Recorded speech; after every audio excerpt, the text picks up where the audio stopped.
ഉണ്ടാക്കുന്നത്? Chicken fry അല്ലേ? വേണ്ട നല്ല സൂപ്പർ ചിക്കൻ ഫ്രൈ. ചിലപ്പോൾ വെട്ടത്തിന്റെ ഒരു ഇതുകൊണ്ട് തോരൻ അത് ഞാൻ അവിടെ കണ്ടു.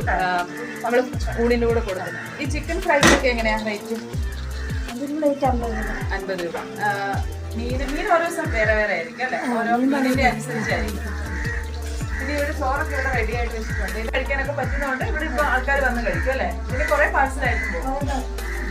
പിന്നെ നല്ല വിറകടുപ്പിൽ നല്ല മീൻ ഇവിടെ മുരിഞ്ഞോണ്ടിരിക്കുകയാണ്. നമുക്ക് ഗ്യാസിലൊന്നുമല്ല അവരുണ്ടാക്കി തരും. നല്ല വിറകടുപ്പിൽ നല്ല ഇതുണ്ടാവും. ആ വലിയ ടേസ്റ്റ് ഒക്കെ അങ്ങനെയാ. പിന്നെ ഇതിന്റെ ഇൻഗ്രീഡിയൻസ് ഒന്നും ഞാൻ ചോദിക്കുന്നില്ല, കാരണം എന്താ വെച്ചാൽ അതൊന്നും അവര് സീക്രട്ട് ഒന്നും പറഞ്ഞു തരത്തില്ലല്ലോ അല്ലെ? അത് നമുക്ക് വേറെ ക്യാമറ ഓഫ് ചെയ്ത് കഴിയുമ്പോൾ എനിക്കൊന്നും പറഞ്ഞാറ്. പിന്നെ കേട്ടോ ഇവിടെ മത്തിയൊക്കെ ഇങ്ങനെ മുളകിൽ എല്ലാം തിരിഞ്ഞ് വെച്ചിരിക്കുകയാണ്. അതെ അതെ.